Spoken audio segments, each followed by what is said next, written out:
네, 지금 보고 계신 장면은 제13회 세계 지식포럼 개막식 현장 그림입니다. 세계 지식포럼에 대한 설명과 역사가 잠시 후 소개될 예정인데요.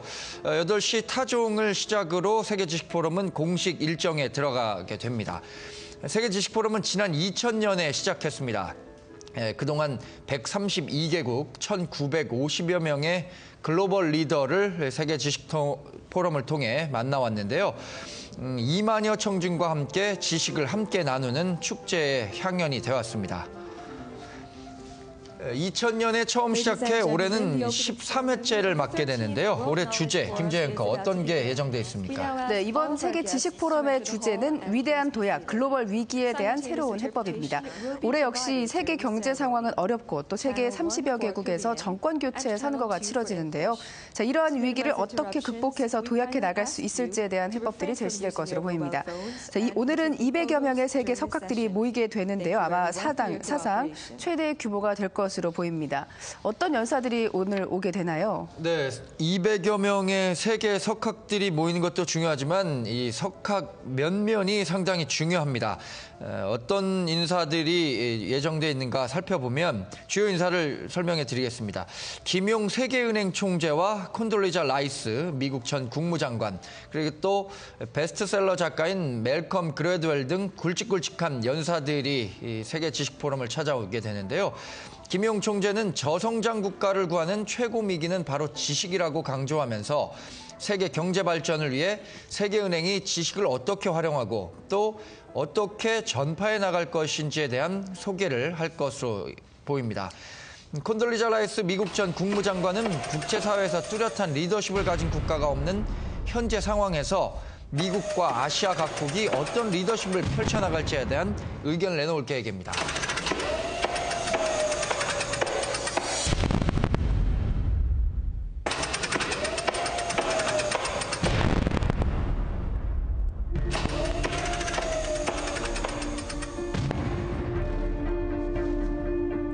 네, 지금 기념 영상이 지금 소개되고 있는데요. 자, 이번 지식포럼에 참석하는 연사들 가운데 또 눈에 띄는 인사가 있습니다. 바로 아웃라이어의 베스트셀러 작가 멜컴 그레드웰이 온다고 해서 또 많은 화제가 되고 있는데요.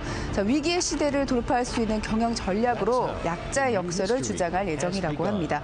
마치 다윗이 골리앗을 이기기 위해 게임의 룰을 바꾸고 또 돌팔매를 던진 것처럼 특별한 전략을 써야만 위기를 돌파할 수 있는 전략이 나올 수 있다는 겁니다.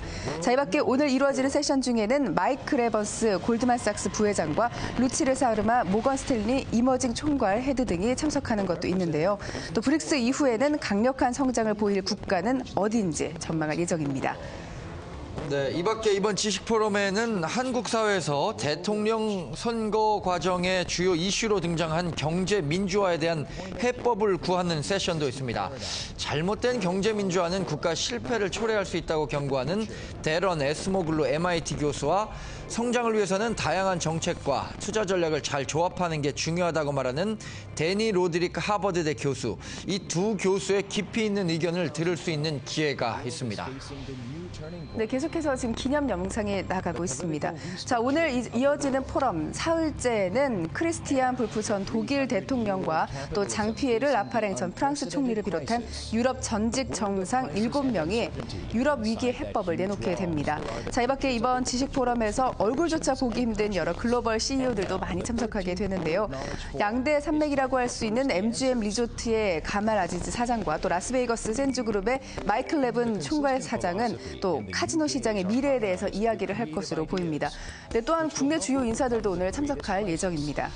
네, 오후에는 이번 대통령 선거에서 뛰고 있는 박근혜 새누리당 대통령 후보와 안철수 무소속 대통령 후보가 특히 참석할 것으로 보이는데요. 두 후보가 본격적인 선거전이 시작된 이후 첫 공식 석상에서 조우하게 된다는 점에서 두 후보의 만남이 어떤 결과로 이어질지에 대한 관심도 상당히 높아지고 있습니다. 네, 자, 오늘부터 이제 사흘간 이루어지는 제13회 세계 지식포럼에서는 위대한 도약 또 글로벌 위기에 대한 새로운 해법이라는 주제로 200여 명의 세계 석학들이 열띤 강연과 토론을 벌일 예정입니다. 자, 이제 조금 있으면 잠시 뒤면 개막식 본 행사가 시작될 예정입니다. 지금 현재 시청자 여러분께서는 세계 지식포럼 기념 영상을 보고 계십니다. 오늘 세계 지식포럼 주요 일정을 살펴보도록 하겠습니다. 8시 반 세계은행 총재인 김용 총재의 특별 강연을 시작으로 세계 지식포럼은 공식 행사를 시작하게 됩니다. 라이스 미국 전 국무장관 특별 강연이 9시 50분에 예정돼 있고요. 최근 세계 경제에서 영향력이 확대되고 있는 중국 기업이 세계에 미치는 영향을 점검해보는 시간은 10시 10분에 마련되어 있습니다. 베스트셀러 작가이기도 한 멜컴 그래드웰의 특별 강연은 10시 50분에 시작되는데요. 많은 경제 전문가들이 이 멜컴 그래드웰의 특별 강연을 듣기 위해 상당한 열의를 보이고 있습니다. 대선 주자들의 특별 강연도 예정되어 있습니다. 12시에 박근혜 새누리당 대통령 후보와 안철수 무소속 후보가 조우하게 됩니다. 네, 이제 개막식 본행사가 이제 시작됩니다. 함께 보시겠습니다. Good morning, ladies and gentlemen, distinguished guests. 참석자 여러분, 내외 기빈 여러분, 제13회 세계 지식 포럼에 오신 것을 진심으로 환영하고 저는 이번 포럼의 사회를 맡은 MBN 김희경 기자입니다. 먼저 세계 지식 포럼 집행위원장이신 장대환 매경 미디어 그룹 회장의 개회사가 있겠습니다. 박수로 환영해 주시기 바랍니다.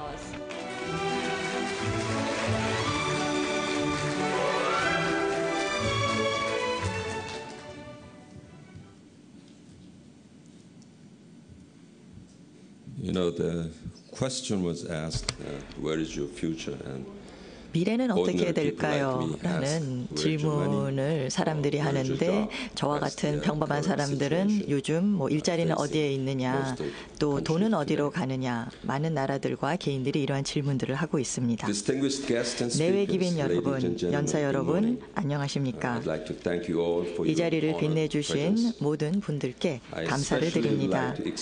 특히 취임 후 처음 방한하는 김용 세계은행 총재와 미국의 전 국무장관인 콘돌리자 라이스 장관에게 감사의 말씀을 드리고 싶습니다. 콘돌리자 라이스 장관이 어디 계시지라고 좀 궁금해하실 텐데 여기 안 계십니다. 위성으로 연결이 되실 겁니다. 또한 The New Yorker의 저널리스트 말컴 글래드웰, 프린스턴 대학에서 오신 폴 크룩만 교수님에게도 감사드립니다. 또한 윈콕 전 네덜란드 총리님, 장 피에르 라파랑 전 프랑스 총리님, 에스코 아호 전 핀란드 총리님, 미카 베빌레이넨 핀에어 회장님, 누리엘 루비니 교수님, 진심으로 감사드립니다.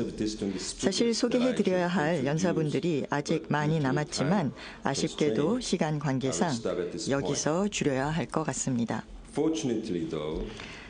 다행한 것은 이번 포럼에서 이 모든 분들을 여러분들이 만날 기회가 많습니다. 특히 올해 지식 포럼에서는 참석자들이 스마트폰과 탭 PC를 통해 연사들과 직접 소통할 수 있는 프로그램을 마련했습니다.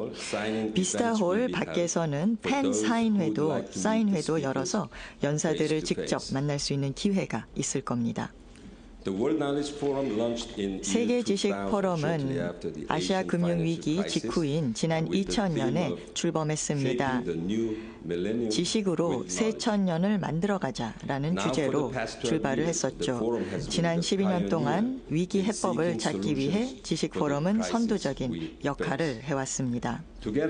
여러분과 함께 창조와 협력이라는 키워드를 조금씩 발전시켜서 처음으로 콜라보노믹스라는 용어를 제시했습니다.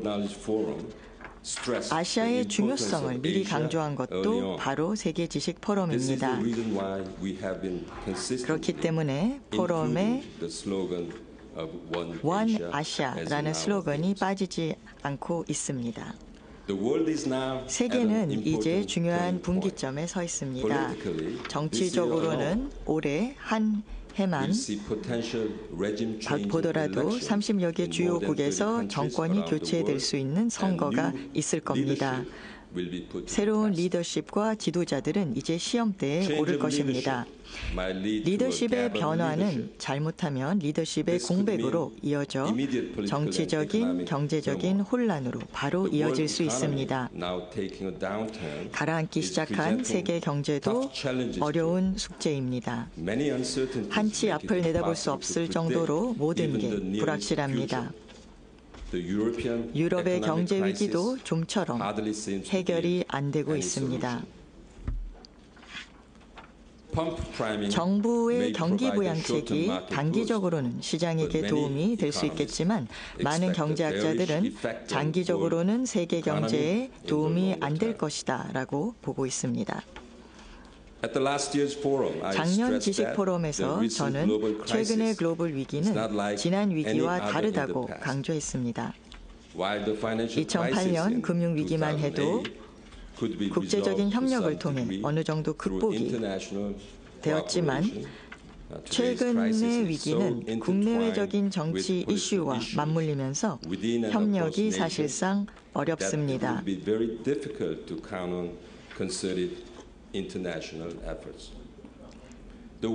위기 극복을 주도할 만한 뚜렷한 국가가 없는 상황에서 전 세계는 구심점을 못 찾고 있는 상황입니다. Now I would like to restate that the recent crisis may be just the beginning. 최근의 위기는 제가 전에도 얘기했듯이 시작에 불과할 수도 있습니다. 어쩌면 위기 근처에도 아직 못 갔을 수도 있습니다. 또 이런 얘기를 자주 듣죠. 2차 대전 전후 최악의 동시 불황에 우리는 빠질 수 있다라는 경고도 심심치 않게 들리고 있습니다. 또다시 저희 세계는 대전환의 시기에 들어서고 있습니다. 그래서 올해 세계 지식 포럼의 주제를 The Great Breakthrough, 위대한 도약, 위대한 돌파구로 저희는 선정했습니다. 완전히 새로운 사고와 창의력, 풍부한 상상력만이 지금 대전환기 위기에 대한 답을 줄 수 있기 때문에 이렇게 잡은 것입니다. 저는 그 해답의 단서를 아시아와 지식, 기업가 정신에서 찾고 싶습니다. 500년 만에 세계 경제의 패권이 서쪽에서 동쪽으로 분명히 움직이고 있습니다. 미국과 함께 기업가 정신이 살아있는 몇 안 되는 지역이 아시아입니다. 돈이 몰리는 곳이 아시아밖에 없다는 점도 이를 잘 보여주고 있습니다. 최근에는 동아시아를 중심으로 영토 분쟁이 심각하게 전개되고 있습니다. 이럴 때일수록 원 아시아 공동체 구상이 절실합니다. 원 아시아라는 틀 안에서 서로 존중하고 협력한다면 충분히 평화적으로 해결할 수 있는 문제입니다. 올해 지식 포럼은 위기 해결을 위한 키워드를 몇 개 선정했습니다. 새로운 리더십, 성장, 창의력, 윤리성, 행복 등을 제시합니다. 리더십의 교체는 완전히 새로운 리더십, 창의적인 리더십으로 이어질 수 있기 때문입니다. 이는 또 새로운 성장을 의미합니다. 이 자리에 오신 스피커들은 전 세계의 젊은이들, 특히 아시아의 젊은이들에게 영감을 준 분들입니다. 이번 지식 포럼에서 나오는 메시지는 여기 계신 3천여 명의 참석자뿐만 아니라 40억 명의 아시아인들에게도 큰 영감을 줄 것입니다. 그렇기 때문에 연사 여러분 자랑스럽게 말씀하십시오. 놀라운 해법은 지금 여기 계신 훌륭한 연사들과 참가자 여러분이 함께 찾아낼 수 있을 겁니다. 경청해 주셔서 감사드리고요. 나의 지식 관리는 이제 오늘부터 시작되는 것입니다. 즐거운 포럼이 되시기를 바랍니다. 감사합니다.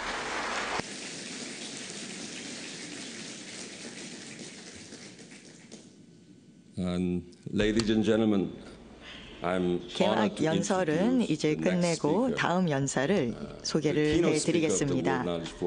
오늘 세계지식 포럼에서 기조 연설을 해주실 분은 지난 7월 제12대 세계은행 수장이 되신 김용 총재님이십니다. 1959년 서울에서 태어나셨고요.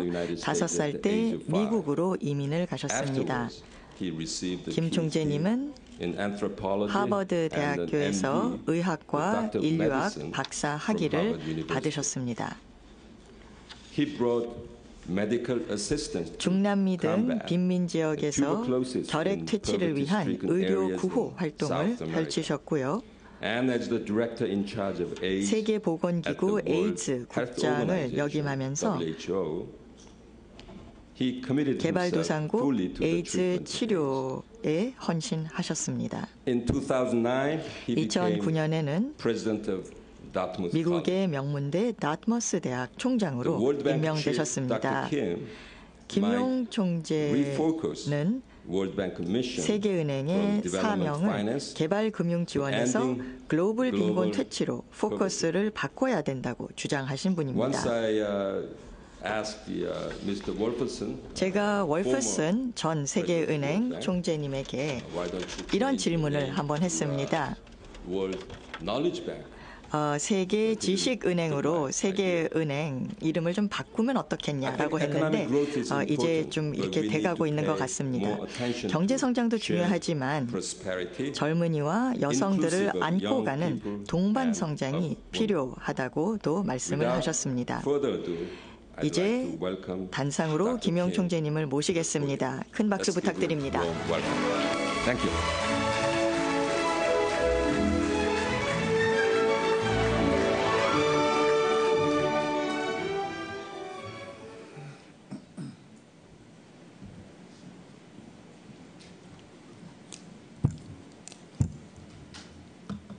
여러분, excuse me.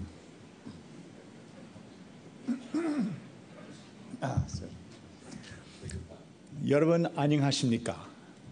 고향에 돌아오니 정말로 기쁩니다. 장대환 박사님께서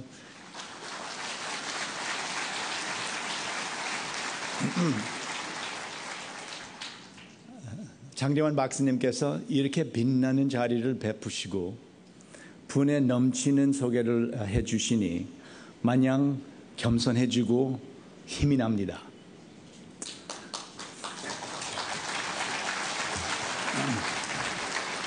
참으로 고맙습니다. 여러분 아시다시피 이게 강남 스타일이 아니지만 즐겨주시기 바랍니다. Thank you very much, Your Excellencies, distinguished guests. 존경하는 내외 기빈 여러분, 동료 그리고 친구 여러분, 먼저 저희가 지금 이 자리에 79세의 노모를 모시고 포럼을 진행할 수 있게 되었습니다. 이태계 선생님을 직접 공부하셨죠. 그래서 한국에서는 역사상 아주 위대한 철학자로 알고 있는 이황 선생님에 대한 많은 그런 연구를 하셨습니다. 저희 어머니께서 저한테 이렇게 학습에 대한 열망을 심어주셨고 항상 지식을 추구하게끔 만들어주었습니다. 그리고 우리가 지식을 추구하면서 세계를 좀 더 나게 발전시킬 수 있습니다. 우선 장대환 회장님께 이 소중한 자리에 저를 초대해주고 자세하게 소개해 주신 데 감사드립니다. 또 3일간의 토론과 학습에 정성을 쏟아주신 모든 여러분께 감사드립니다.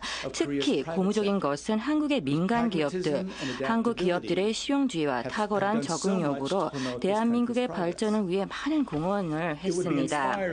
세계적인 지도자 여러분 앞에서 연설을 하게 된 것은 감개무량합니다. 그리고 이 연설은 무엇보다도 여기 서울에서 제가 태어난 도시이자 그리고 또 국가 수도로서 한국은 불과 50년 만에 빈곤과 갈등을 극복하고 세계 인류의 기술 선진국으로 발전한 국가이기 때문에 이 감회가 더욱 새롭습니다. 한국은 모진 역경 속에서도 발전할 수 있음을 저에게 가르쳐 주었고 이러한 교훈은 그 어느 때보다 무엇보다도 저의 가슴에 와닿습니다.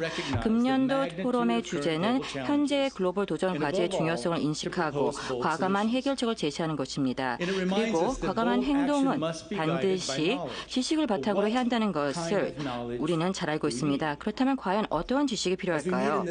이 새로운 경제 기술 강국의 수도에서 모임을 개최하는 것을 보니 세계가 진정 변화하고 있음을 실감할 수 있습니다. 따라서 발전을 위해 지식을 활용하는 우리의 사고방식도 반드시 변해야 됩니다. 60여 년 전 한국이 가난했던 시절에 세계은행이 창설되었는데 그 당시에 사람들은 힘과 개발 지식은 오로지 한 방향, 즉 북반구에서 남반구로만 흐를 수 있다고 생각했습니다. 이제 이 모델은 완전히 사라졌습니다. 지식포럼과 이 위대한 개최 도시인 서울을 보더라도 얼마나 세계가 다화된 것을 잘 알 수 있고 힘과 지식이 새로운 출처에서 분출하고 있으며 새로운 길을 따라 이동하고 있습니다. 신흥 경제 국가들이 현재 경제 성장의 3분의 1을 차지하고 있습니다.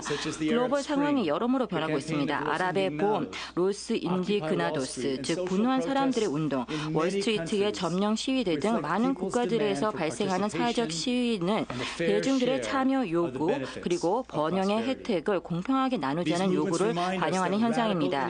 이러한 운동은 다시 한번 부와 권력의 불평등이 결코 지속될 수 없음을 우리에게 일깨워 주었습니다. 깨어있고 능력이 있는 시민들이 살고 있는 세계에서는 경제 전략이 결코 사회 정의에 대한 요구를 무시할 수 없습니다. 이런 도전 과제에 직면한 정부와 협력기관은 더 이상 임시 변통으로 상황을 모면할 수 없습니다. 결과를 제시해야 합니다. 현재의 개발 접근법으로 그 언저리를 완전히 벗어날 수 없습니다. 새천년을 맞아 장대환 회장님과 이 자리에 참석하신 많은 분들이 한국 경제 변화 과정을 주도하는 과정에서 지식을 핵심 가치로 두셨습니다. 오늘날 그때와 마찬가지로 유사한 혁신적인 방법의 변화가 국가, 지역사회 그리고 협력기관들이 발전을 위해 지식을 활용할 때 필요하다고 저는 믿습니다. 개발 모델의 중심부에 새로운 지식 기반을 구축해야 합니다.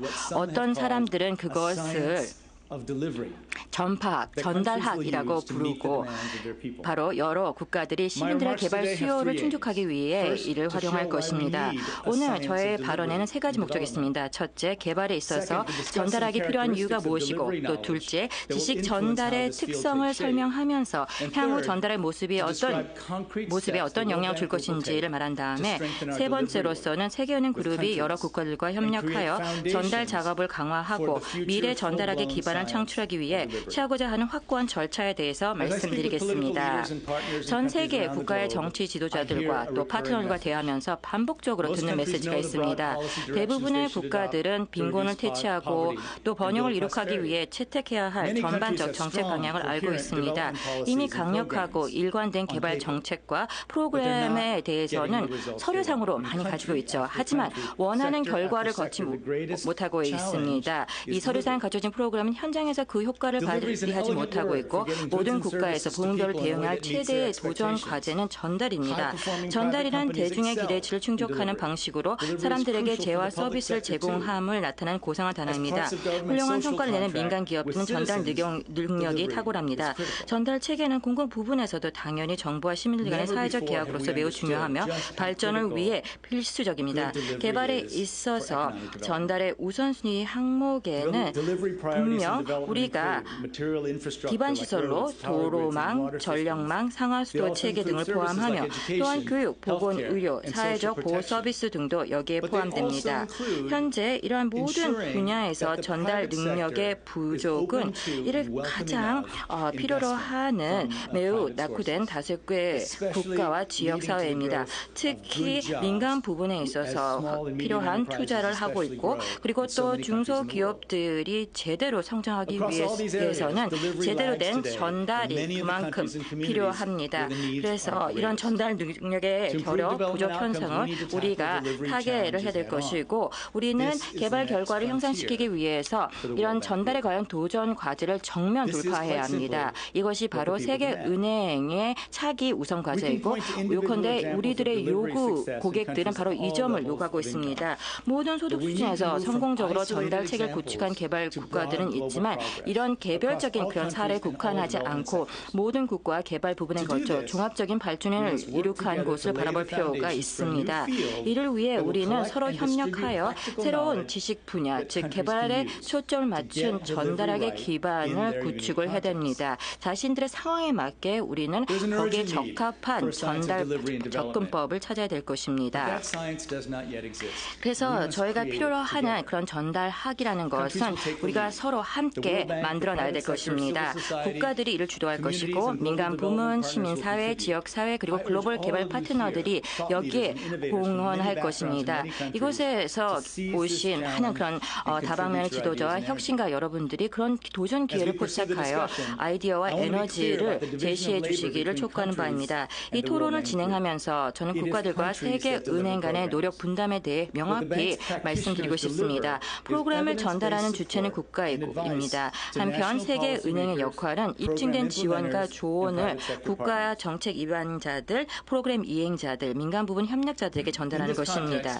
이런 맥락에서 전달 그리고 또 전달 실패는 수상적인 개념으로 느껴질 것입니다. 잠시 시간을 내어 인간적인 맥락에서 이 용어의 의미를 되새겨 보겠습니다. 전달 실패로 인하여 개발도상 국가에 있는 14억 명의 사람들이 전기의 혜택을 받지 못하며 현대 생활의 거의 모든 혜택을 누리지 못하고 있습니다.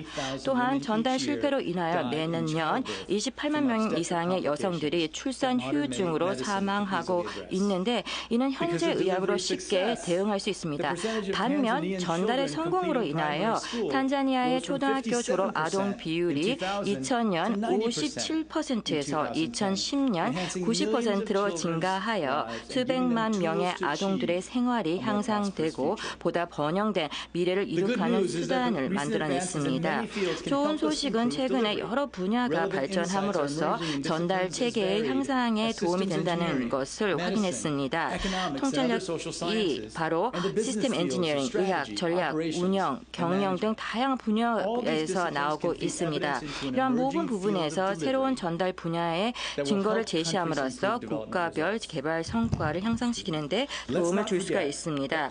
여러 상황에서 대부분의 시간에 전달이 훌륭하게 이루어지고 있다는 사실도 잊지 말아야 될 것입니다. 전 세계 모든 지역의 민간 업체들은 고객의 니즈를 충족하기 위해 매일 전달 과제를 해결하고 있습니다. 공공 서비스도 현대 도시 생활에서 당연시 되는 전기, 수도, 교통망 등 성공적 전달을 보여주는 좋은 예입니다. 주변에서 잘 활용되고 있는 전달 시스템과 그것을 효율적으로 이행한 사람들은 어렵지 않게 목격할 수가 있습니다. 하지만 전달 체계란 모순적인 특성이 내재되어 있습니다. 그래서 훌륭하게 전달을 하는 데 있어서는 이런 성과들이 눈에 띄지 않는 경우가 많습니다. 심지어 그 혜택을 직접 받은 사람에게도 드러나지 않습니다. 이행자들이 달성한 업적의 중요성과 도전의 복잡성을 과소평가하고 또 성공적인 전달사를 분석하고 그것을 가능케 한 지식을 포착하고 성공의 교훈을 다른 사람들이 이용할 수 있는 형태로 전파하는 노력을 우리는 앞으로 게을리해서는 안 될 것입니다.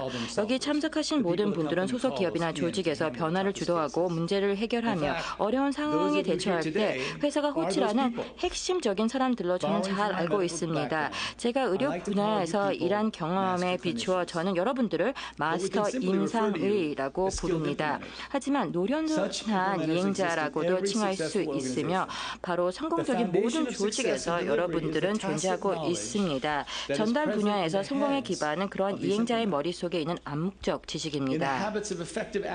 그리고 여러 해에 걸쳐 제2의 천생이 된 효율적 습관으로서 이를 근육 내 기억이라고 부르며 부단한 연습을 통해 작품을 주저없이 연주하는 음악가의 동작과 같습니다.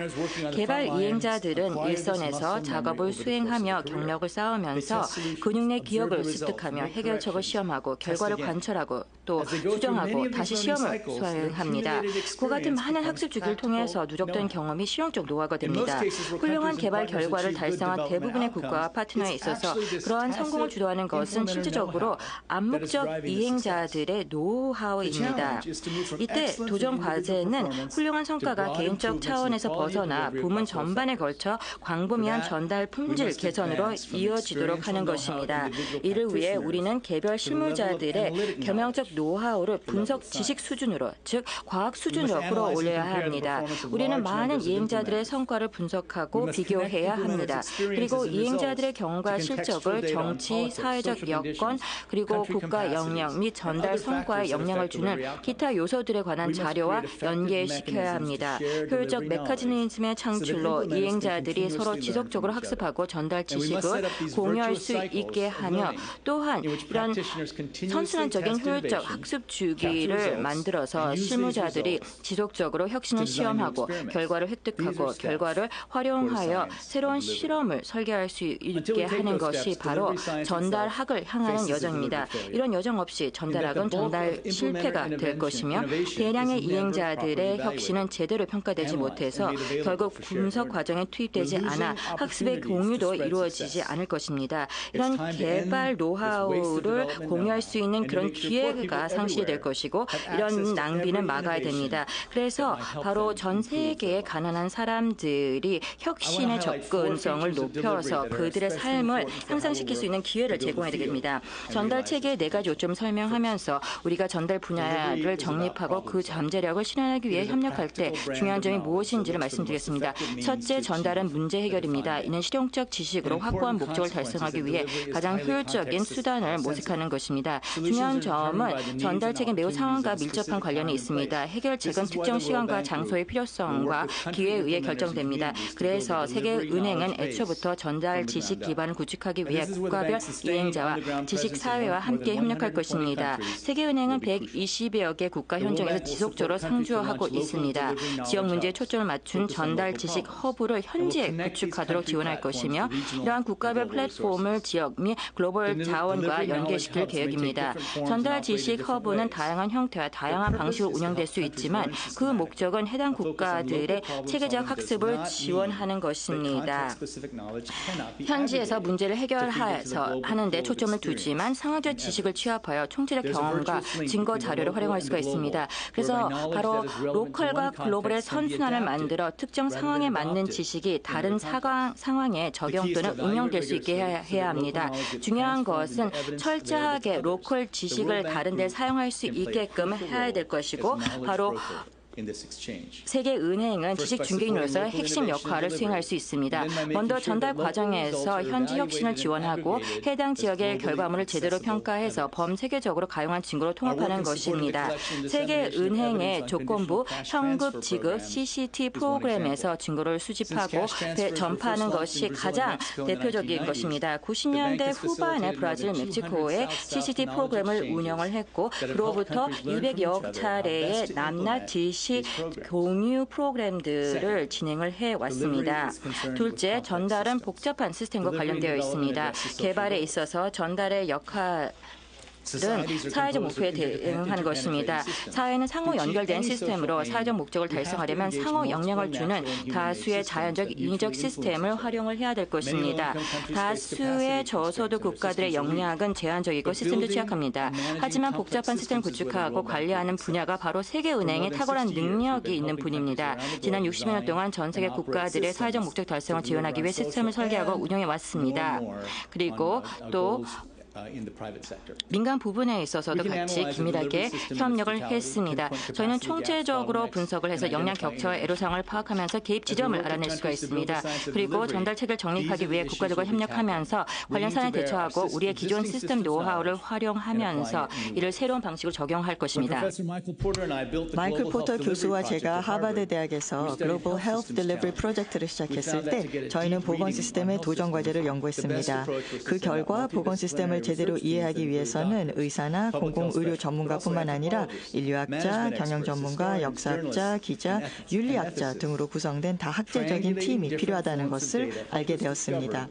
다양한 형태의 데이터를 삼각 검증하여 대상 프로그램의 성공, 실패 요인이 무엇인지 파악할 수 있었습니다. 세계은행의 최대 강점 중 하나는 핵심 개발 분야별 다학제적이고 또 심층적인 지식을 갖고 있는 전문가가 있다는 겁니다. 광범위한 분야의 전문 지식을 내부에서 동원할 수 있고 이런 능력과 네트워크를 통해 세계은행 안팎의 다양한 국제 전문가들을 고객들에게 소개해 줄 수 있습니다. 또 네 번째, 전달 지식은 상호작용하며 진화합니다. 그래서 어렵죠. 기존 학문과는 다릅니다. 기존 학문은 정량적이고 추상적이고 컨텍스트를 중요시하지 않죠. 전달 솔루션은 상황에 따라 변합니다. 전달 지식은 실무자와 이해관계자들 간의 대화를 통해 계속 바뀝니다. 전달 원칙은 사람들과 기관들이 머리를 맞대고 함께 문제를 풀면서 협력과 소통을 통해 탄생합니다. 전달 지식은 전통적인 과학 지식과는 다르기 때문에 사회적인 지식이라고 볼 수 있습니다. 예를 한번 들어보겠습니다. 80년대에 빈곤 국가에서 유아 생존율을 높이려는 노력이 수포로 돌아갔습니다. 매년 수백만 명의 아이들이 예방주사와 같이 간단하고 저렴한 기술로 예방하거나 치료할 수 있는 질병에 걸려 죽고 있었거든요. 간단한 개입을 하려는 노력도 포기한 상황이었습니다. 이때 WHO와 유니세프는 깨달았습니다. 전략을 완전히 바꿔야 된다는 것을. 그 해결책은 모든 기구들이 인정하는 노련한 실무자들로 구성된 특별 전담 조직을 구성하는 것이었습니다. 빌 포게 등과 같은 분이 섭외되었고요. 이분은 WHO의 역사적인 천연두 퇴치 운동을 주도했던 분인데 그 새로운 그룹은 아동생존 태스크포스라고 불렀습니다. 여기에는 지루한 고위급 토론을 하는 사람도 없었습니다. 구체적 워크숍 형식으로 모든 게 운영되면서 회의를 하면서 문제 해결에만 무조건 집중했습니다. 이 태스크포스는 역사를 바꿔나갔습니다. 84년부터 90년 사이에 6년 만에 개발도상국의 아동 예방 접종률이 20%에서 80%로 4배 증가하였습니다. 그 비밀이 무엇이었을까요? 기술적인 답은 이미 오래전에 나왔었는데 이것을 이행하는 책임자들이 같이 배우고 의사결정을 내리는 데 사용할 수 있는 틀이 없었다는 것입니다. 결과에만 집중하고 함께 문제를 풀어나가는 접근 방식이 필요했던 것이죠. 이런 것을 저희가 필요로 하고 있는 것입니다. 전달 지식은 상호작용을 통해 탄생하기 때문에 양질의 지식이 나오기 위해서는 포용력이 중요합니다. 이 대화에서 특정 이해관계자들을 배제하면 중요한 데이터가 누락될 수 있습니다.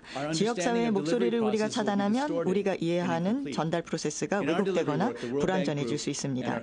그렇기 때문에 전달 과정에서 세계은행과 국가 파트너들은 프로그램 설계나 이행, 관찰, 평가 등 모든 측면에서 해당 지역사회의 참여를 강화할 것입니다. 이제 국가들과의 전달 협력을 강화하고 미래의 전달 체계 기반을 구축하기 위해 세계은행이 앞으로 단행할 3가지 조치를 살펴보도록 하겠습니다. 첫째, 세계은행은 개발에 필요한 국내 전달 지식 허브를 형성하기 위해 1차적으로 3개국을 지원해 줄 것입니다. 이 허브는 우선순위를 정해서 국가의 전달 문제를 해결하고 학습 내용 전파를 위해 인력과 자원을 배치해 줄 겁니다. 허브의 구조나 조직은 각 국가가 자체적으로 결정을 해줄 것이고요. 대부분의 경우 허브는 기존의 공공기관이나 민간기관 안에 마련될 것입니다. 가상 형태로도 존재할 수 있습니다. 국가들이 요청할 경우 세계은행은 초기 자금 지원이나 기술 지원, 지식 공유와 배포를 지원해 줄 것입니다. 남아공의 프라딘 고단 재무장관이 이 선도그룹의 첫 번째 회원으로 가입할 의사가 있다고 발표를 했습니다. 제가 지난달에 남아프리카 공화국을 방문했을 때 zu마 대통령이나 고단 장관님이나 지도자들은 핵심 기반 시설과 사회 부분에서 전달 체계를 개선하는 것이 남아공화국의 최우선 과제임을 분명히 밝혔습니다. 전달 체계는 남아공의 포괄적 번영 목표를 달성하기 위한 핵심적인 요소입니다. 정부는 무슨 일이 있어도 해내겠다는 강한 의지를 보이고 있고요. 남아공이 이러한 도전 과제를 해결하는 과정에서 세계은행은 협력하기를 기대하고 있습니다. 다른 관심 있는 국가들이 있으면 저에게 연락을 해주세요. 둘째, 우리는 전달을 추진하는 국가들을 보다 효율적으로 지원하기 위해 측정에 신경을 쓸 것입니다. 사실 전달 체계가 효과적인지 파악하는 데 결과 지표들만 가지고는 부족합니다. 결과 측정이 필요하다는 것이죠. 농촌 지역에 깔린 도로의 길이가 얼마냐도 중요하지만 이 새로 깔린 길이 가난을 덜어주는지, 학교에 학생이 몇 명이나도 중요하지만 그 학생들이 제대로 배우고 있느냐를 측정해야 된다는 것입니다. 최근 몇 년 동안 세계은행은 프로젝트 데이터 수집에 보다 많은 결과 촉도를 포함시켰고 이 접근법을 확대하기 위해 더 노력할 것입니다. 결과 데이터를 수집하는 도구와 전략에 투자해서 국가들이 보다 현명한 결정을 내릴 수 있도록 도와줄 것입니다. 셋째, 우리는 핵심 이행 실무자들의 쌓인 지식을 포착하고 전달 기법을 가르치기 위해서 혁신적인 접근법과 도구를 사용할 것입니다. 사례를 바탕으로 한 학습 방법, 케이스 베이스드 러닝, 임상적 멘토십, 또 실패에서 배울 점 등을 사용할 것입니다.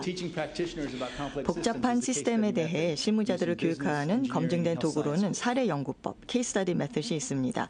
많은 기업과 공대나 의대에서 이를 사용하고 있죠.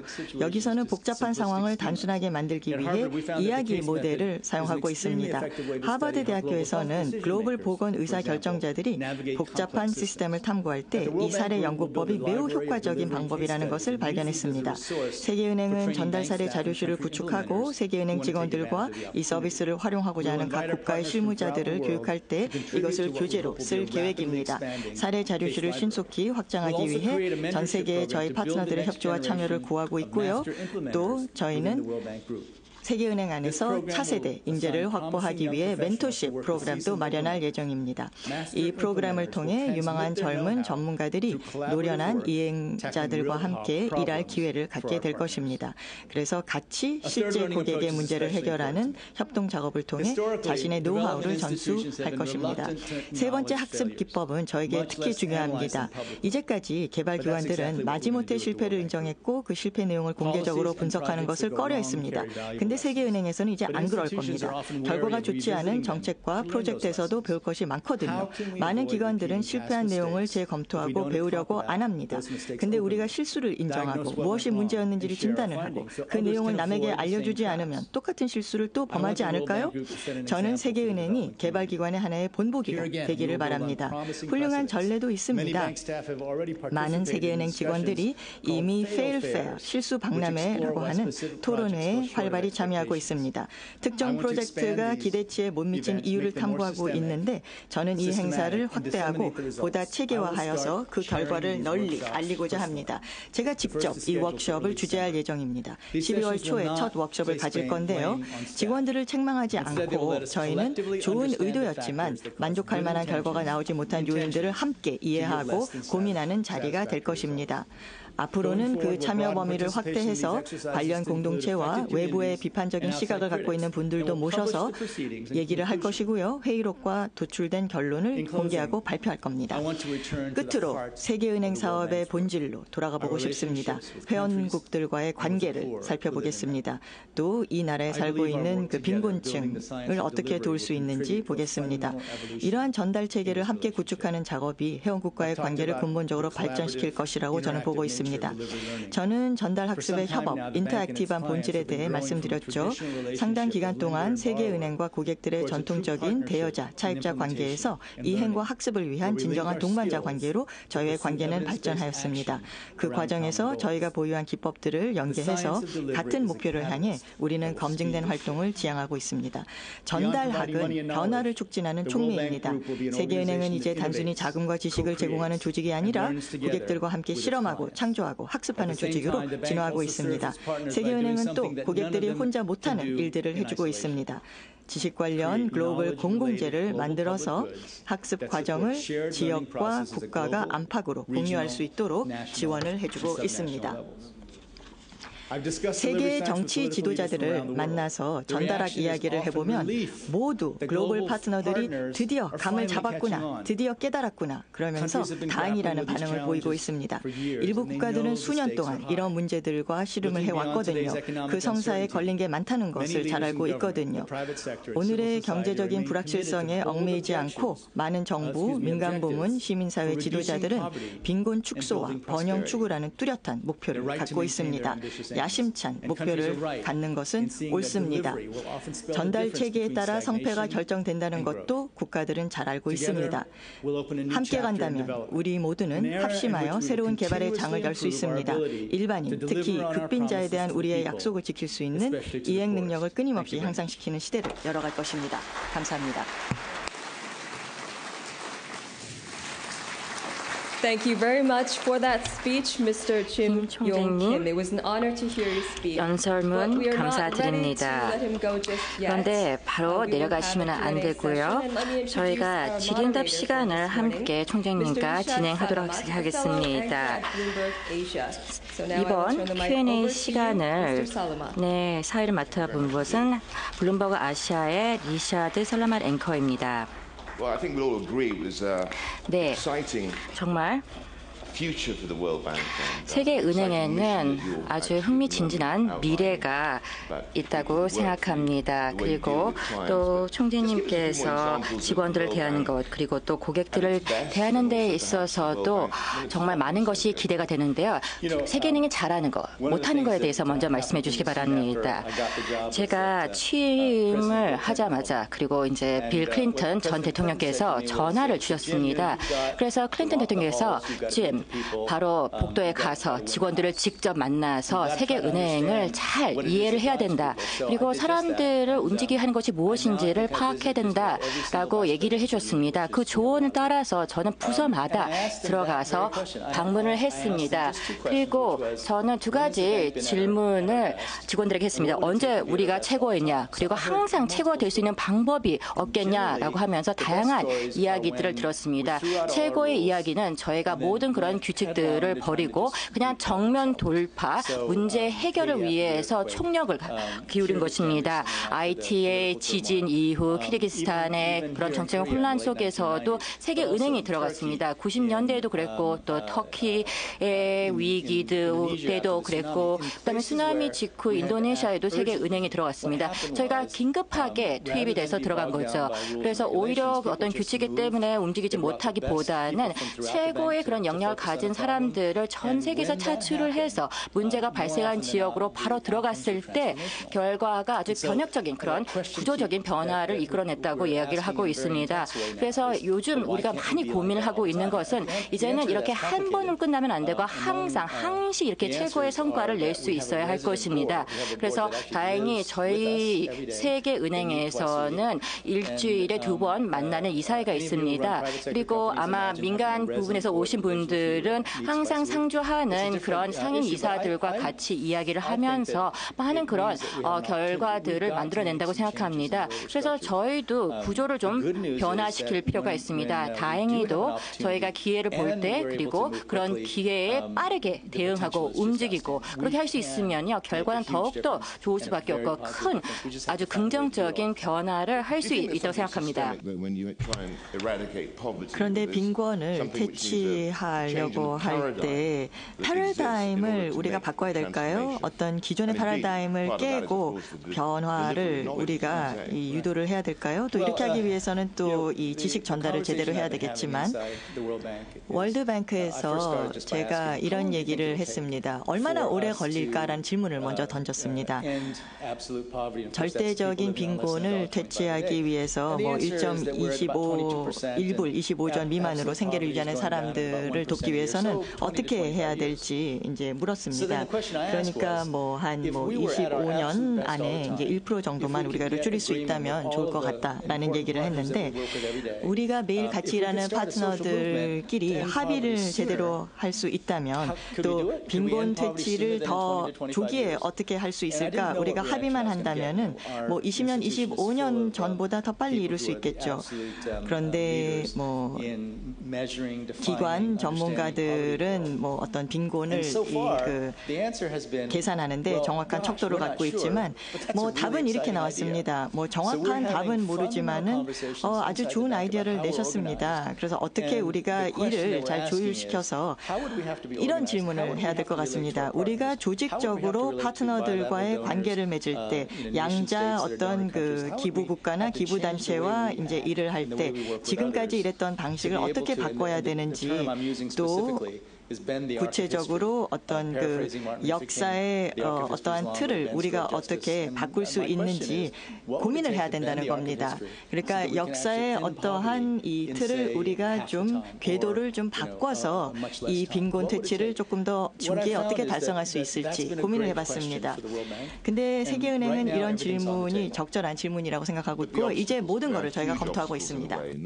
근데 아주 큰 그런 장벽들이 있습니다. 부정부패가 전 세계에 만연해 있고 이것은 분명히 맞습니다. 큰 문제가 될 수밖에 없죠.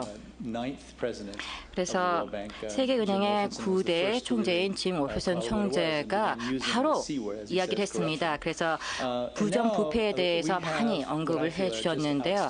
저는 다행히도 요즘 보면은 아주 많은 그런 좋은 안전장치들이 들어가 있습니다. 그렇다고 해서 모든 걸 다 잡을 수는 없겠지만 분명히 개선되고 있습니다. 개선되고 있나요? 네.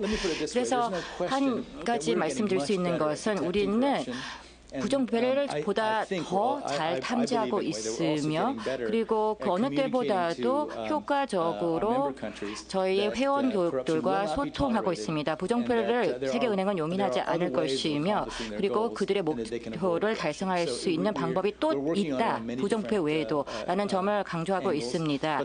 그래서 여러모로 접근하고 있고요. 그리고 또 어떤 사업은 부정부패 때문에 안 하고 있습니다. 다트머스 대학이 총재로도 활약을 하셨는데요. 대학에서 오셨는데 이제는 이제 세계은행이라는 그 금융기관의 총재이신데 뭐 어떻게 대학의 총재로 활동했던 경력이 월드뱅크에 도움이 될 수 있을까요? 뭐 35억 불 정도, 뭐 8억 불, 그러니까 예산에 이런 차이가 있는데 제가 봤을 때 이 대학과 월드뱅크는 우리가 생각하는 것보다 굉장히 공통점도 많고 또 차이점도 많습니다.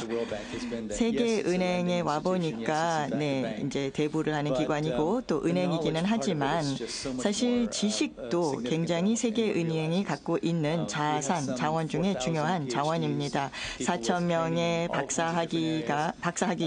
박사들이 일을 하고 있고 또 세계은행이 정말 특별한 이유는 오늘도 얘기했지만 굉장히 다양한 그 전문 지식을 갖고 있는 분들이 많이 있다는 겁니다.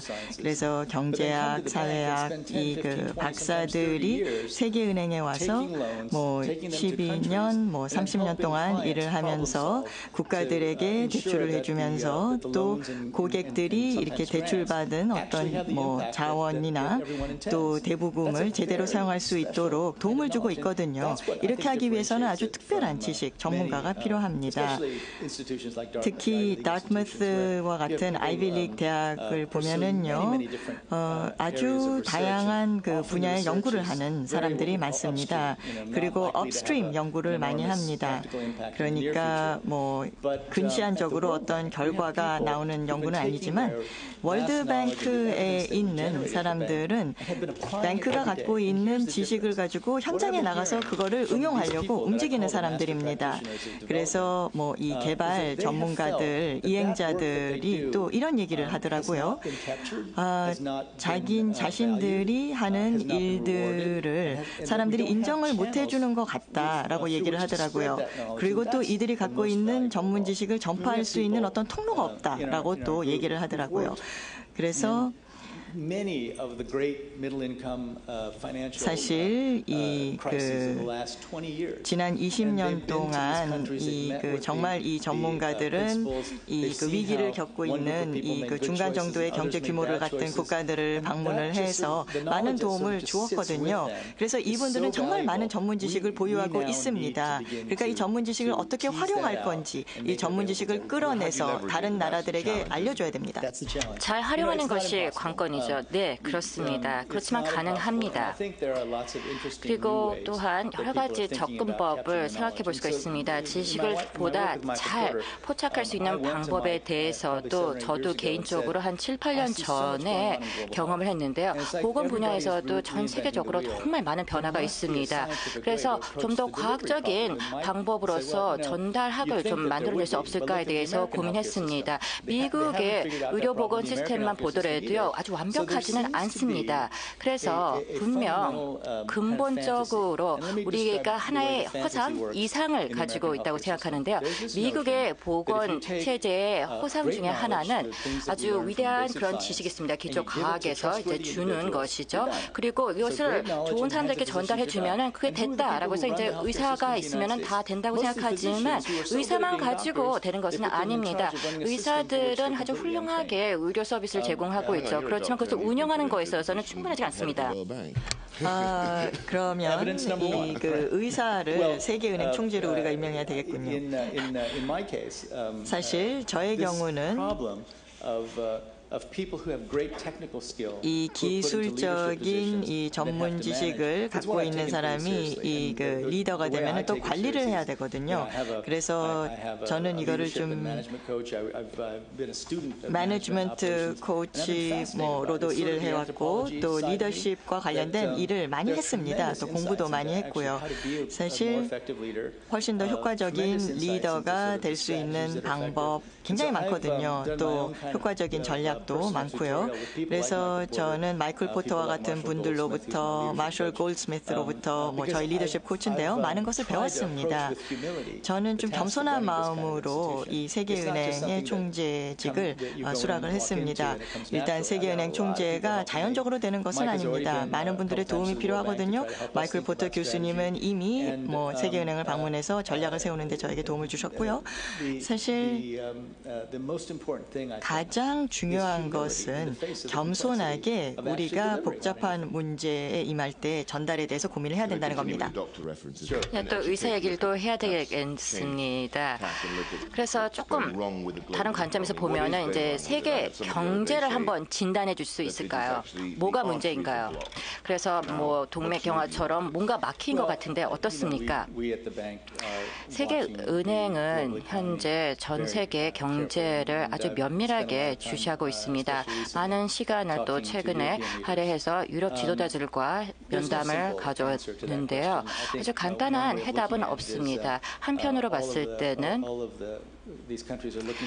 이 국가들이 통합을 생각을 하고 있고 그리고 또 단결을 이야기하고 있습니다. 그리고 또 최근에 좀 더 고위급 결단을 보여줬던 것은 바로 이제 유로존을 유지하겠다라는 그런 강한 의지들. 그래서 아주 고무적인 그런 징후들이 나오고는 있습니다.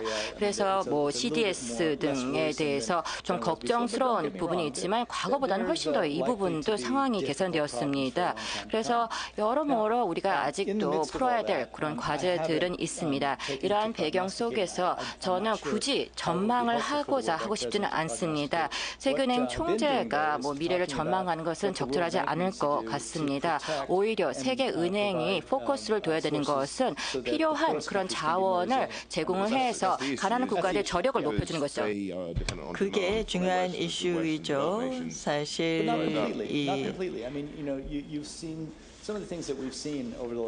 지난 5년, 10년 전부터 보고 있는 상황을 보면 고무적인 그 상황입니다. 제가 WHO에 2003년부터 일을 시작했는데요. 2,500만 명의 사람들이 HIV를 앓고 있었는데 4만 명만 치료를 받고 있었는데 상황이 어떻게 전개가 될지 또 HIV 환자들이 대거 사망을 할지 몰랐는데 이제는 상황이 훨씬 더 좋아졌잖아요. 그리고 또 아프리카 국가에서 상황이 5% 정도 더 호전이 됐잖아요. 아마 또 아프리카 국가들은 한 나라만 하이퍼 인플레이션을 겪고 있고 지금 경제가 어느 정도 잘 되고 있습니다. 남미의 경우 월드뱅크 팀은 또 이런 얘기를 하고 있습니다. 80년대의 어떤 개혁 덕분에 남미 국가들은 2008년, 2009년 위기로부터 더 빨리 회복을 했다는 겁니다. 북쪽에 있는 남미 국가들이 더 빨리 회복을 했지만은요.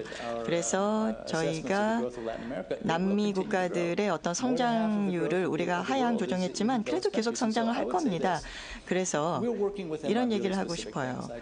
저희는 구체적인 이 프로젝트를 맡고 있습니다. 저는 이제 도쿄로 가서 이제 센다이로 갈 건데 센다이에서 일어난 그 사고 이후에 월드뱅크가 이제 도움을 이제 주려고 하고 있습니다. 그래서 뭐 재난이나 뭐 샌다이에 일어났던 어떤 그 문제를 이 그 가난한 국가들이 겪으면은 조금 더 이 그 방어를 할 수 있도록 그리고 어떤 그 보호막을 이제 구축할 수 있도록 저희가 도움을 주려고 하고 있습니다. 근본 경제 위기는 어떻습니까? 예. 우리는 지금 두 가지 문제에 봉착해 있습니다. 한편으로는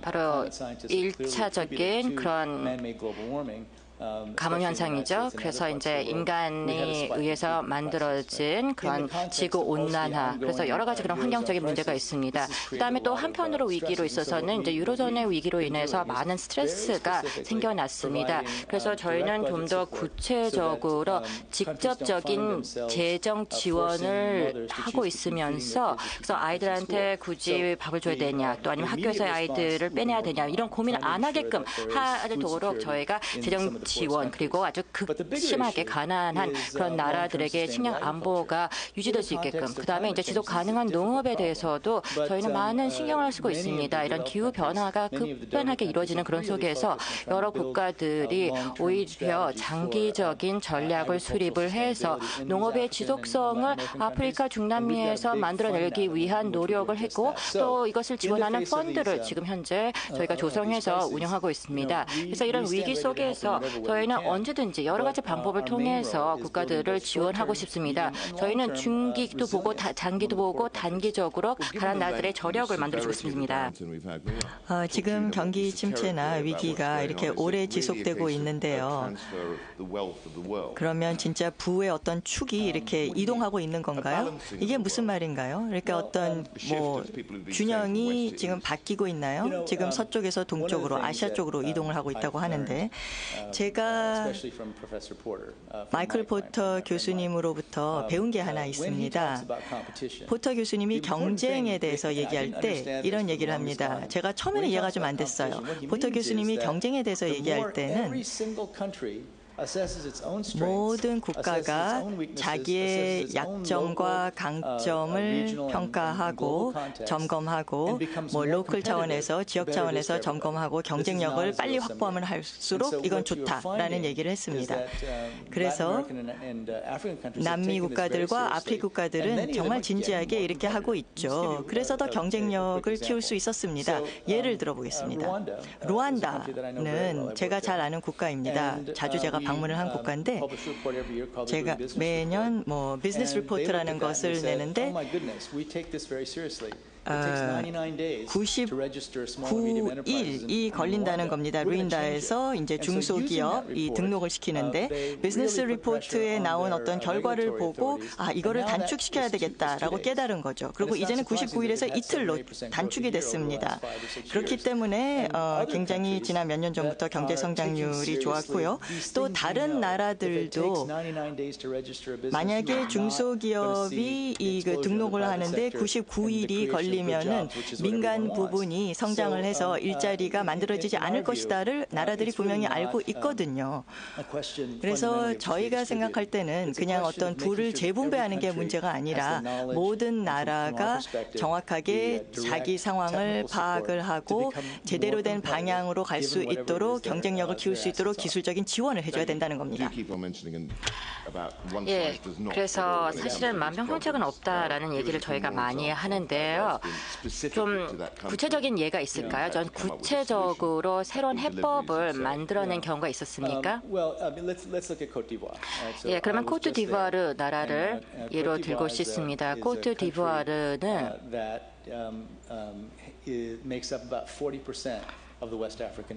서아프리카 경제의 40%를 담당하고 있습니다. 20여 년 전 하나의 등불로서 이제 교육의 기회 그리고 그 지역에서 가장 좋은 대학을 가지고 있고 그리고 또 많은 그런 유명한 학자들을 배출을 했습니다. 그런데 20년 동안 내전에 휘말리다 보니까 아마 2011년 5월이었는데요. 와타르 현 대통령께서 이제 당선이 되셨습니다. 아주 세련된 지식인이 있죠. 그리고 또 IMF에서도 국장님으로서 일을 하신 경력을 가지고 있습니다. 이제 어떻게 보면 아주 취약한 국가를 이끄는 지도자로서 코트디부아르에서는 여러 가지를 보살펴줘야 됩니다. 아주 소규모로 접근을 해서 농촌 지방에 살고 있는 농가들이 좀 더 빨리 현금을 또 받을 수 있는 그런 방법들, 그다음에 세계 시장에 접근할 수 있는 그런 방법들을 세계은행이 도와줄 수가 있습니다. 그 외에 다른 사업들도 진행을 하고 있는데요. 위기 내전 이후의 상황에서 정부에게 해외 교육 프로그램을 제공하고 있습니다. 그래서 한 분이 이런 프로그램에 대해서 정말 고맙다, 와줘서 고맙다라고 하는데 이런 얘기를 했습니다.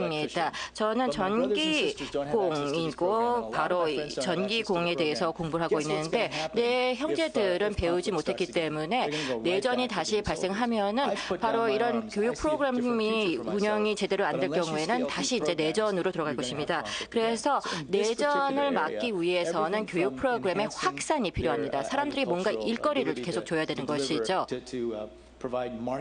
그리고 또 시장을 만들어줘서 바로 캐슈를 생산하는 그런 농가다 하더라도 바로 이제 이렇게 사업을 해서 이렇게 내전에 신경을 안 쓸 수 있게끔 하는 것이 중요하다고 생각합니다. 그래서 우리한테 차관 융자를 요구하는 것이 아니라 무엇보다도 세계은행이 가지고 있는 경험을 요구하고 있습니다. 그래서 효과적인 정책을 만들 수 있게 도와달라고 하고 있습니다. 세계은행의 역할이 좀 진화하고 바뀌고 있는 것 같네요. 이제 완전히 달라진 것은 아닙니다. 세계은행은 이 1차적인 원칙을 중요시하는 거죠. 그래서 짐 월픈슨도 이제 얘기를 했지만 저희 세계은행에 이제 들어가면 우리의 꿈은 이 전 세계에 빈곤을 퇴치하는 거다라고 적혀져 있는데 아이들이 이제 저에게 물어볼 때 세계은행에 이제 취직한 모든 사람들이 오늘 빈곤 퇴치를 위해서 일을 한다 그러면 얼마나 좋은 얘기를 하는 겁니까? 그래서 최근에 2013년 세계 개발 보고서가 나왔는데 일자리에 대한 내용이 나와 있습니다. 일자리 중 90%가 민간 부분에서 나온다는 얘기가 나왔어요. 그러니까 빈곤을 우리가 종결을 시켜야 되고 성장을 특히 민간 부분의 성장을 촉진하기 위해서 무조건 노력을 해야 되고요. 또 확실히 아는 것은 아랍의 봄을 통해서도 우리가 배웠잖아요. 젊은이들을 우리가 포함시키지 않는다면 그러니까 경제 성장을 7, 8% 했는데 청년 실업이 있고 또 50%의 청년 실업이 있다면은 그러면은 불안하다는 거죠. 이거는 오래 못 간다는 거죠. 그래서 빈곤 퇴치를 해야 되고 또 번영을 키워야 되는데 동반 성장을 해야 된다는 겁니다. 그래서 이제 제가 사람들에게 물어보는 것은 제가 얘기하는 것은 세계은행의 직원들에게 매일 하는 일이 이제 이런 걸 우선시해서 해야 된다라고 얘기를 합니다. 개발 경제 국가들을 위해서 질문을 하겠습니다. 지금 하는 그런 국가들, 특히 선진국들은 디레버리징을 얼마 정도 더 해야 될까요? 글쎄요, 제가 앞서 말씀드렸지만 저는 미래를 전망을 하는 것은 잘하지 못하고 있습니다. 앞으로 10년 동안 계속 이어질 것이다라고 말하는 사람들도 있는데요. IMF 동료들이 수십 년 이것이 지속될 것이다라고 이야기를 한 것으로 알고 있습니다. 그런데 이것은 굉장히 중요한 메시지입니다. 정부에게도 중요한 메시지이고 또 경제에도 중요한 메시지입니다. 그리고 또 개도국에서는 새로운 그런 질문을 해야 될 것입니다. 단기적으로 6개월의 대응책을 세우기보다는 세계의 10년 뒤를 생각을 해야 되고 또 세계은행도 마찬가지입니다. 저희가 최근에 중국 정부와 협력을 해서 보고서를 같이 공동 발간했는데요. 중국 2030이라는 보고서입니다. 그래서 2030년에 중국 경제를 한번 내다보는 그런 시도였습니다. 그래서 이 본 보고서에서 중국의 다양한 그런 성장 동력 중에 하나가 내수 진작이라는 거죠. 그래서 내수 진작을 하기 위해서는 결국 성장을 위해서 중국 정부가 앞으로 국내 시장을 육성하는 데 초점을 맞춰야 될 것입니다. 그래서 그것은 굉장히 중요하다고 생각합니다. 저희의 역할은 어떠한 행태를 단지 지난 3개월을 보고 앞으로 6개월을 보면서 보는 것이 아니라 장기적인 경제 성장을 위해서 체질 개선을 해야 된다고 생각합니다. 한국이나 중국의 경제 성장과 성공적인 사례를 보면 뭐 이거를 기반으로 다른 나라들에게 자문을 해주시나요? 이거는 교훈 삼아? 네, 그렇습니다. 사실 한국의 이 발전에 기여한 많은 분들이 이 자리에 오셨습니다. 그래서 정말 제가 겸허한 마음이 드는데요. 사실 50년대 말, 60년대 초에 개발 전문가들은 한국을 망할 수밖에 없는 나라다라고 구제불능이다라고 불렀습니다. 그래서 그때는 어떤 서방 문화나 어떤 규범을 안고 가는 나라만 성장을 할 수 있을 것이라고 봤던 것이죠. 그래서 한국은 어떤 근본적인 유교 문화를 갖고 있는 나라였기 때문에 어머니가 여기 와 계시지만 어머니가 유교 문화를 전공하셨지만은 이런 문화적인 제약 때문에 이렇게 얘기를 했습니다. 근데 20년 뒤에 한국이 성장하자 유교 문화 때문에 한국이 성장했다라고 또 이야기를 바꾸더라고요. 그래서 여기서부터 저희가 얻을 교훈이 있습니다. 절대로 우리는 한 나라를 보면서 희망이 없다라고 부르면 안 된다는 겁니다. 바스켓 케이스라고 부르면 안 된다는 겁니다. 이거는 너무 자만하는 거죠. 그리고 너무 잘난 척을 하는 거죠. 또 두 번째로 말씀드리고 싶은 것은 저희가 너무 단순하게 이 복잡한 상황을 설명하면 안 될 것 같습니다. 유교 문화 때문에 한국 경제가 성장을 했다라고 우리가 너무 단순하게 설명을 하면 사실 수년 동안 젊은 여공들이 고생을 하면서 이 경제 성장에 기여를 했는데 이거를 너무 축소시키는 겁니다. 또 정부 관료나 또 민간 기업가들이 또 너무나 훌륭한 결정을 내려서 발전을 했는데 이걸 무시하는 거죠. 많은 사람들은 사실 한국이 어떻게 성장을 했는지 굉장히 알고 싶어 합니다. 사실 50년대에는 가나와 똑같은 GDP를 갖고 있었거든요. 일본은 1890년대 굉장히 문해율도 높았는데 한국은 그렇지 않았거든요. 저는 이티오피아를 최근에 방문을 했었는데 이티오피아의 장관들이 저를 만나자 물어보는 게 새마을 운동에 대해서 좀 얘기해 주세요. 그러더라고요. 새마을 운동이 이제 한국의 농촌 지역 개발 운동인데 이티오피아에 있는 모든 강요들이 이 한국의 개발 모델을 공부하기 위해서 새마을 운동을 공부했더라고요. 그래서 저는 앞으로도 이 한국 분들 이제 민간 기업인들과 정부와 함께 이 한국의 성장 모델을 배우기 위해서 이제 일하기를 기대합니다. 새마을 운동에 대해서 좀 더 자세히 말씀해 주시기 바랍니다. 제가 박사학위 할 때 공부를 해가지고요. 조금 시간이 많이 지났는데요. 제가 알기로는 이제 농촌 지역의 개발을 위해서 새로운 그런 지붕도 만들어주고 정말 전반적으로 농촌 사회의 발전을 꾀했던 그런 운동이었습니다. 그 당시에 도시화가 당연하지 않냐라고 하는 데 있어서 농촌 지역의 개발에 초점을 맞췄다는 것이 아주 혁신적이라고 생각합니다. 그리고 또 제가 들은 바에 따르면은 바로 그것을 경험한 사람들이 현업 정책의 필요성도 인지했다. 그리고 이것에 대해서는 여러 가지 논란이 있을 수가 있겠지만 또 이것도 하나의 좋은 그런 교훈이었고 두 번째 교훈은 균형적인 접근법을 통해 가지고 경제 개발을 추진해서 바로 도시뿐만 아니라 농촌 개발을 동시에 이제 하는 것도 나쁘지 않다고 얘기했습니다. 이게 정말 모든 사람들이 신경을 쓰는 부분인데요. 이 북한에 대한 얘기입니다. 세계은행은 이런 북한 체제와 어떻게 일을 할 수 있을까요? 저도 잘 모르겠습니다. 저희 아버지도 월남을 한 분이거든요. 북한 이 고향이셨거든요. 그래서 이 국경에 일하는 호출을 하는 사람을 알아서 17살 때 넘어오셨거든요. 그래서 삼촌이나 친척분들 몇 분과 함께 이 월남을 해서 이 서울대학교 이 치의대에 들어가셨습니다. 입학을 하셨습니다.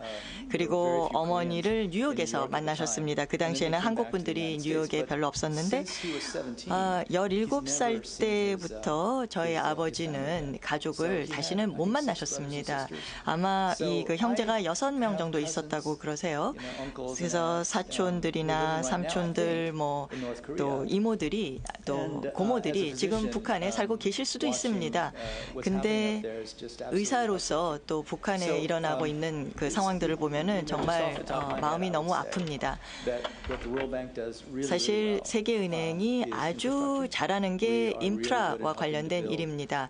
그래서 도로를 깔아주고 또 이 그 전력 시스템 또 교육 그 시스템을 만들어주는 것을 저희가 잘하고 있습니다. 굉장히 가난한 나라들에 가서 우리가 이런 도움을 많이 줬거든요. 그래서 제가 뭐 도움을 줄 수 있다면 이런 방식으로 굉장히 의미가 클 겁니다. 네, 한번 북한과 관련된 일이 있었습니까? 제가 총재직을 맡은 이후로는 전혀 없었습니다. 여러 가지 이유가 있겠죠. 그런데 아주 인도적인 차원에서도 필요로 하다고 생각하는데 저는 그냥 아주 근본적으로 북한에서 세계 은행에게 어떤 요청을 하게 되면은 저희는 그것을 좋은 기회라고 생각하고 적극적으로 할 것입니다. 유럽으로 돌아가겠습니다. 세계 은행이 이 그리스나 스페인도 지금 기사가 많이 나오고 있고 아일랜드, 포르투갈 문제 해결에 어떻게 도움을 줄 수 있을까요? 북한 문제와도 이제 비슷한 얘기인데 도움을 달라고 이 요청이 들어와야 저희가 개입하고 도와줄 수 있죠. 제가 봤을 때 세계은행이 정답을 갖고 있는 것은 아닙니다. 이제는 한 가지 답을 가지고 우리가 이거를 밀고 나갈 수 없으니까요. 그런데 세계은행은 이 중간 규모의 소득을 갖고 있는 나라들이 금융위기를, 재정위기를 겪었을 때 저희 세계은행 전문가들이 가서 이 문제를 해결하는 데 참여를 해줬거든요. 그래서 엄격하게 분석을 해서 조사를 해서 이 나라들을 도와줬었거든요. 그래서 이러한 전문가들의 도움이 필요하다면은 기꺼이 저희 세계은행은 유럽 국가들을 도울 의향이 있습니다. 사실 저희가 모든 답을, 모든 지식을 갖고 있는 것은 아닙니다. 그런데 세계은행, IMF의 전문가 5명, 6명이 다른 나라들이 이제 그 금융위기를 이제 극복하는데 도움을 줬던 분들인데 이분들이 이제 유럽 리더들을 만나서 이제 도움을 주거나 조언을 주면은 자기네들의 정책이나 어떤 그 조치들을 조금 다른 안경을 끼고 다른 시각에서 볼 수도 있거든요. 사실 이 그 사회복지 지출이 과연 그 나라에 도움이 되는지 빈곤층에게 도움이 되는지 분석 저희 정말 잘하거든요. 그리고 많은 나라들은 이 그 연료에 대한 세금을 이제 그 책정을 하고 보조금을 이제 주는데 이거는 사실 별로 도움이 안 됩니다. 정치가들은 쓰는 걸 좋아하지만 저희는 이렇게 하라라고 강요를 하거나 지시는 하지는 않을 겁니다. 근데 저희가 유럽 국가들의 이 그 수장이나 책임자라면 예전에 이런 비슷한 문제를 해결했던 전문가가 옆에 있으면 좀 든든할 것 같습니다. 예, 그러면은 제가 전 지도자들한테 질문을 받겠는데요. 하나만 하겠습니다. 그러면은 빈코크 전 총리님 질문해 주시겠습니까? 예, 정말 재미있고는 강연이었고 또 공감하는 부분이 많았습니다. 특히 한국의 50년 동안의 그 경제 성장에 대해서도 많은 그런 영감을 받고 있고요. 그래서 개발, 경제 성장에 아주 좋은 모델이 되었다고 생각합니다. 그리고 또 한국은 이제 아주 중요한 후원국이 되었습니다. 그래서 이것도 정말 엄청난 업적이라고 생각합니다. 그래서 또 강연에서도 말씀을 잠깐 해주셨는데요. 제가 알고 싶은 것은 세계은행과 또 대한민국이 앞으로 긴밀히 더 협력을 해서 여러 개발도상국들이 성공적으로 이런 전달 체계를 구축할 수 있는 방법이 있을 텐데 여기에 대해서 좀 말씀해 주시기 바랍니다. 네, 감사합니다.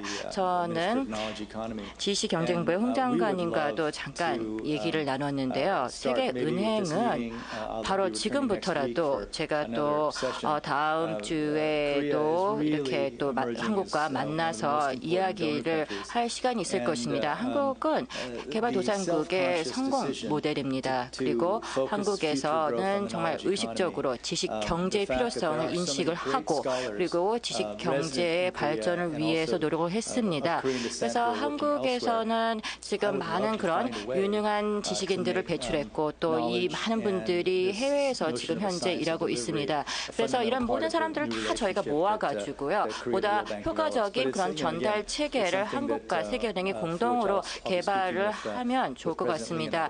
그래서 이것은 뭐 이명박 대통령님과 또 다른 그런 지도자들과 좀 더 심층적으로 이야기할 부분입니다. 그래서 저는 이 부분에 각별히 관심을 가지고 있습니다. 중국 경제에 대한 얘기를 좀 해볼까요? 약간 둔화가 되고 있죠. 그래서 동남아시아가 약간 그 영향을 받고 있는데 뭐 전망은 안 해보겠습니다만 뭐 30년 우리가 이제 그 내다볼 때 어떻게 봐야 될까요? 중국 리더들, 지도자들을 만나보면은 중국은 이 미래 성장에 대해서 많은 생각을 하고 있습니다. 예를 들어보죠. 중국의 기업들 또 중국 사람들은 기후 변화와 관련된 그런 산업을 키우려고 노력을 하고 있습니다. 이걸 아는 사람들이 별로 많지가 않아요. 그런데 저는 그걸 보고 정말 큰 그 감명을 받았습니다. 중국 정부는 정말 뭐 2020년, 2030년, 2040년을 내다보면서 이미 계획을 지금 잡으려고 준비를 하고 있습니다. 물론 어려운 부분도 많고 복잡한 부분도 많고 다 알고 있는 사실이지만 한 가지 분명한 것은 제가 중국 관료들, 제가 만난 관료들을 만나보면 굉장히 장기적인 안목을 갖고 있습니다. 물론 성장세가 좀 둔화가 되겠지만 그래도 뭐 7%를 상회할 겁니다. 그런데 중국이 얼마나 성장하느냐가 전 세계에 큰 영향을 미칠 수밖에 없거든요. 네, 그렇습니다. 중국의 성장률이 전 세계에 뭘 의미를 하느냐를 보면은 MDG 목표를 달성을 했죠. 어느 정도. 중국 경제가 성장했기 때문에 MDG가 많이 성장한 겁니다. 달성한 겁니다. 그러니까 중국 성장 덕분에 이 그 새천년 그 개발 목표가 많이 달성이 됐다는 거죠. 다른 나라에서. 그래서 중국의 그 미래가 매우 중요하고요. 또 고무적인 것은 중국 정부가 저희에게 접촉을 했습니다. 그래서 미래의 어떤 경제의 원이 어디가 될 건지 저희와 함께 고민하고 있고 지금 약간 이 그 정권이 또 지금 중국에서도 지금 뭐 정치적인 상황이 좀 바뀌고 있지만은 상당히 고무적입니다. 네, 그리고 전달에 대해서 이야기를 했을 때 또 중국에서부터 좀 배운 것이 있습니까? 그래서 중국에서 많은 그런 경제 성장이 있었고 많은 사람들이 빈곤을 탈출했는데요. 네, 아주 구체적인 예들이 있습니다. 저희가 관계농법을 소개했습니다. 중국에서 특정 지역에서 관계농을 했던 거죠. 저희의 자금이 필요했던 것은 아닙니다. 중국에서도 세계은행한테 필요했던 것은 저희의 문화 전문가들, 저희의 지식 전문가들의 역량을 가지고 자료를 취합하고 분석할 수 있는 것을 배우고자 했었는데요. 그리고 계단식 농법도 저희가 소개를 했습니다. 세계은행은 이 과정에서 많은 것을 배웠기 때문에 이 사업을 중국뿐만 아니라 아프리카 국가에도 저희가 적용을 했습니다. 예, 어떻습니까? 그 결과는? 예, 중국에서는 매우 성공적이었습니다. 그래서 저희는 중국과 아주 좋은 관계를 유지해왔고 그다음에 저희가 양화성 융자를 받고 있지 않으면서 지금 중국은 잘 성장을 하고 있습니다. 그리고 중국의 프로젝트의 70%는 지속 가능성과 관련된 것이고요. 그래서 세계은행의 본연의 임무는 저희는 적극적으로 개입을 하고 개도국을 들어가서 일을 해야 되고 많은 그런 노하우를 배우고 있습니다. 그리고 브라질은 지니 개수가 계속해서 이제 발전하고 있습니다. 향상되고 있죠. 그래서 이것은 아주 고무적이죠. 이 향상 자체가 얘기하는 것은 불평등이 완전히 해소됐다라기보다는 오히려 더 많은 그런 시민들이 생산적인 활동에 가담해서 경제가 더 많이 성장할 수 있다고 보고 있습니다. 중국 얘기를 다시 한번 하고 싶습니다. 사실 인류학도 공부하셨잖아요. 경제적인 자유가 사회적인 정치적인 자유 없이 가능한가요? 인류학자의 입장에서 얘기를 좀 해주세요. 인류학자로서 어떻게 잘 대답을 할 수 있을까요? 세계은행이 최대한 피하려고 하는 것은 한 국가의 어떤 내적인 정치적인 상황에 대해서 코멘트를 하는 겁니다. 왜냐하면 180여 개국이 저희 회원인데 188개국이 저희 회원인데 사실 이 나라들은 다양한 문제에 접근하는데 접근 방식이 다 다릅니다. 다 저희의 멤버이지만 그래서 저희가 모여서 뭐 석탄에서부터 뭐 다양한 문제에 대해서 저희가 결정을 내립니다. 그래서 항상 저희가 절충안을 이제 찾아야 되고요. 세계은행은 뭐 다자주의를 저희가 중요시합니다. 다자주의와 함께 상황이 복잡해질 수밖에 없고요. 그렇기 때문에 한 나라의 어떤 주권을 저희가 존중할 수밖에 없다는 겁니다. 네, 더 이상 얘기는 안 하겠습니다. 네, 그러면 총재직을 맡으신 지 한 14주 경과한 것으로 알고 있습니다. 14주. 네, 어땠습니까? 잘 아시겠지만 그래서 아주 신중하게 이야기를 해야 된다고 생각하지만 너무너무 매일매일 즐겁습니다. 하루하루 아침에 일어나서 출근하게 되면 바로 빈곤 퇴치가 우리의 사명이다라고 이야기를 하고 있고 이것이 너무나도 고무적이고 또 번영을 증진시키는 게 우리의 사명이고 더 많은 국가들이 더 많은 경쟁력을 갖추게 하는 게 우리의 사명이기 때문에 정말 너무나도 기쁩니다. 월프슨 총재께서도 저한테 얘기를 했습니다. 바로 세계 최고의 일자리다라고 얘기했습니다. 왜냐하면 밥 맥나라가 나한테 그렇게 얘기를 해줬고 나도 당신에게 이렇게 얘기를 해주는 거다라고 이야기했습니다. 매일매일 빈곤 퇴치를 위해서 일을 하는 것이고 그리고 또 가장 우수한 그런 인재들과 일할 수 있어서 정말 기쁘다라고 얘기했습니다. 저는 그렇다고 생각합니다. 전 총재와는 조금 다르게 생각한다고 생각하십니까? 사실 세계은행 총재들은 누구였던 간에 그 자기만의 어떤 그 장점을 살려서 일을 해주셨습니다. 그래서 또 민간 부분에 일했던 분도 계셨고요. 또 뭐 무역통상부, 뭐 국무성에서 일했던 분도 있었고요. 그래서 뭐 다른 세계은행 총재들은 정말 또 기여한 것이 있습니다. 제 배경을 보면 저는 어떻게 다르냐. 저는 실질적으로 이 개발을 이행해준 사람입니다. 다른 세계관도 갖고 있다고 생각하십니까? 글쎄요. 저희 세계관은 아시다시피 IT에서 일했던 경험으로서 조성이 되었고 페루, 아프리카 그리고 또 사이베리아의 수용소에서 제가 경험을 하면서 세계관이 많이 변하게 되었는데요. 저는 언제나 부단히 노력을 해서 지나친 이상주의를 펼치지 않고 그냥 전달이라는 그런 현실적인 부분에 대해서 더 초점을 맞추고 저는 개발 이행자입니다. 그리고 또 지식이 굉장히 필요하다는 것을 알고 있고 그리고 세계은행이 지식의 보고라고 생각을 하고 있습니다. 또 한 가지 중요하게 생각하는 것이 과학입니다. 저는 이제 과학계, 이공계 백그라운드를 가지고 있는 최초의 총재이기도 하기 때문에요. 저는 기후변화 그리고 세계 지구 온난화 에 대해서도 상당히 큰 관심을 가지고 있고 저희 백그라운드 때문에 좀 더 적극적으로 기후 변화에 대해서도 신경 써야 된다고 생각합니다. 마지막 질문입니다. 밤에 잠 못 자게 하는 고민이 있으신가요? 제가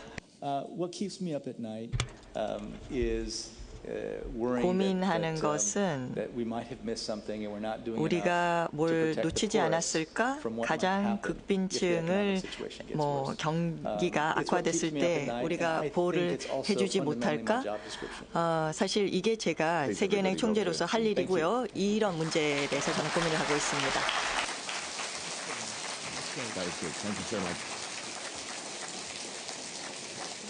는 쉐라톤 워커힐에서 진행 중인 제13회 세계 지식 포럼 실황 장면을 보셨습니다. 네, 계속해서 오늘 진행되는 세계 지식 포럼 행사 관련 소식은 저희 MBN 뉴스에서 계속해서 기자 연결해서 소식 전해드리도록 하겠습니다.